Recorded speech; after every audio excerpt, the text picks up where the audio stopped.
In this video, I'm gonna give you 5 myths about commercial cleaning businesses. This is gonna be great whether you are just starting out with your cleaning business, you're thinking about starting this cleaning business, or maybe you're doing residential and you wanna go commercial. Either way, this video, I got you covered.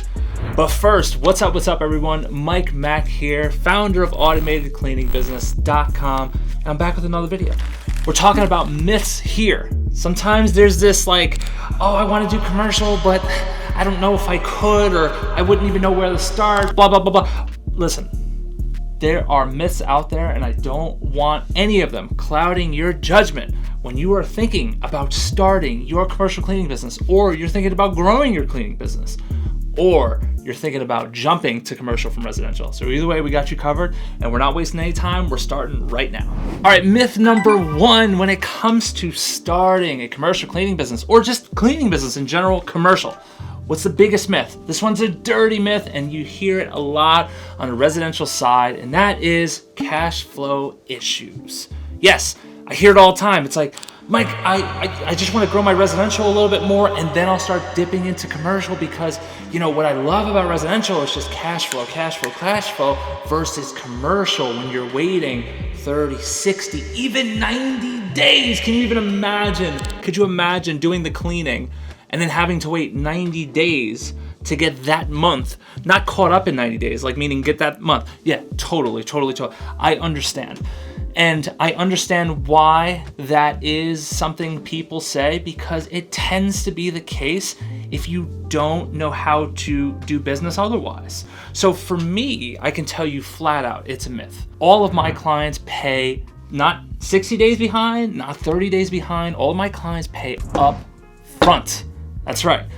If it's, it's now February 1st, they pay on February 1st for the entire month ahead. And it keeps on going. We stay ahead. So we have the opposite of cash flow problems. That's why I'm able to pay my cleaners every 2 weeks instead of once per month. It is much more attractive that way. But look, you have to set it up that way. That has been the case for years with commercial, where, if you just come in new, inexperienced, and you're like, okay, I'm ready to start. And they're like, all right, cool. We're going to pay you in 30 days.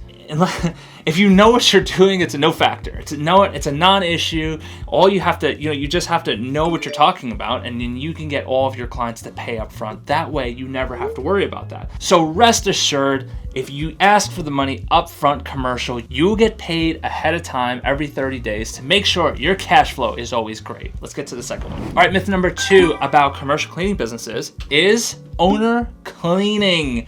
Yeah, owner cleaning. So this is for more of my residential cleaning business owners out there who are kind of used to it. They're kind of used to this idea of, I want to grow, but I'm stuck doing some of these houses, and I can't grow because they only want to see me there.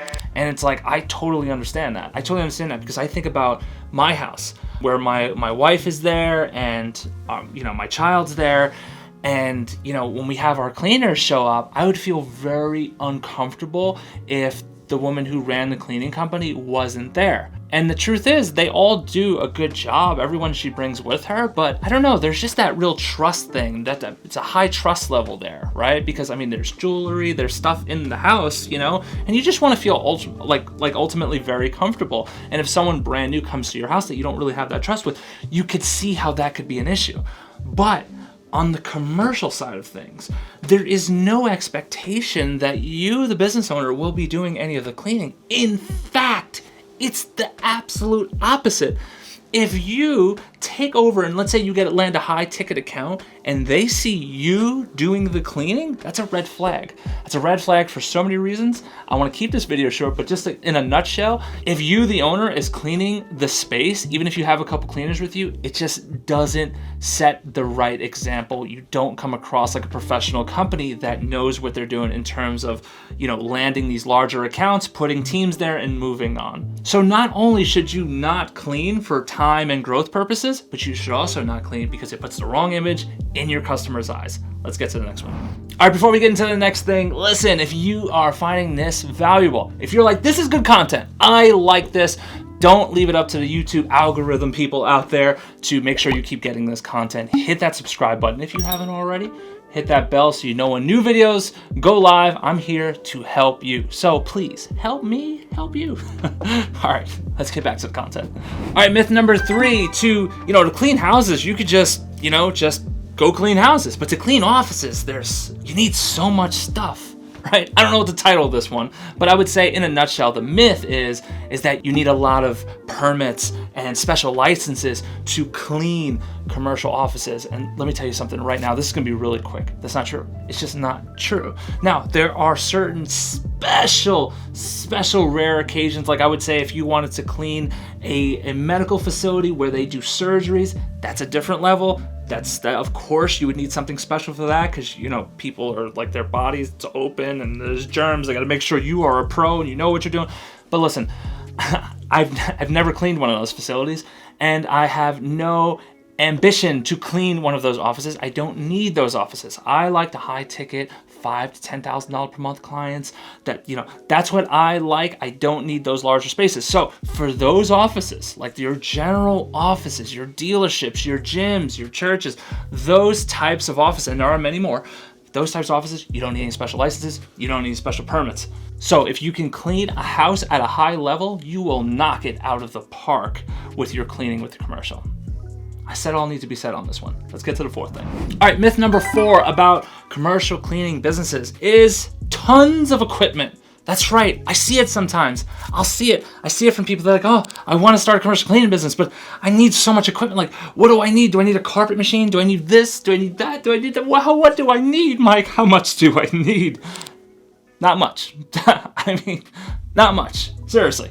Because you got to think about it. What you're doing here is just general office cleaning. So like when my wife and I started years ago, we were bootstrapped financially, and we were like, oh, how do we make this work? Like, what do we do? So the first thing we did was we didn't invest a dime into equipment until we landed our first client. See, in commercial, you're able to land a client and then you can push the start date out a couple weeks. Maybe you need a week, maybe you need 2 weeks. So imagine you get paid up front, right? And then you have a week or 2 to start the account. So in that time, that's when I would go do all the back end work, like equipment. That's when I would invest in equipment. And the reason why this is smart is 1, you don't go blowing all your money on equipment for no reason without clients.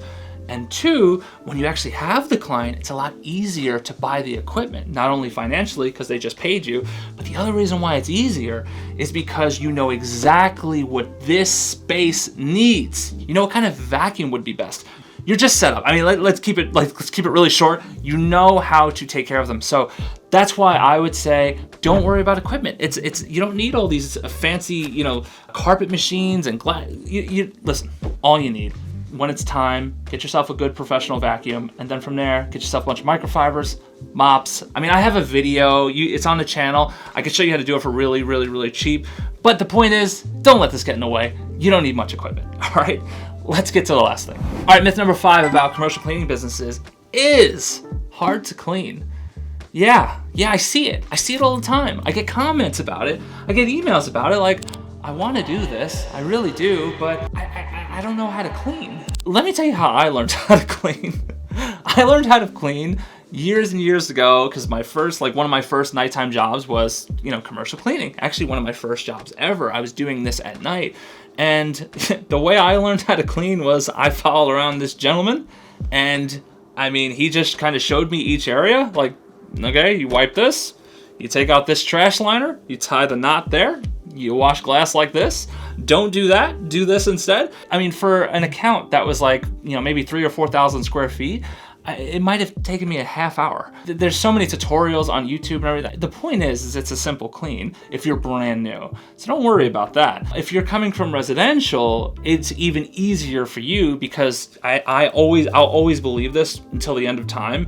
If you just take a general house cleaning versus a general office cleaning, the house cleaning is so much more involved detail-wise. So if you can make clients happy residential, they're gonna love you on the commercial side, all right? So either way, don't let this stuff get in the way. I don't want any of these things, all 5 of these things. These sometimes can get in the way and be a deterrent for you starting the business that you want to start or growing the business much bigger than you are currently. But none of what I listed here, you know, these are the common ones. If it's getting in the way psychologically, don't let it, you know, if you need further help on it, comment below, let me know and I'll help you specifically. But guys, that's it for this video. I hope you found it really valuable. If you did, if I earned that like, hit me with that thumbs up.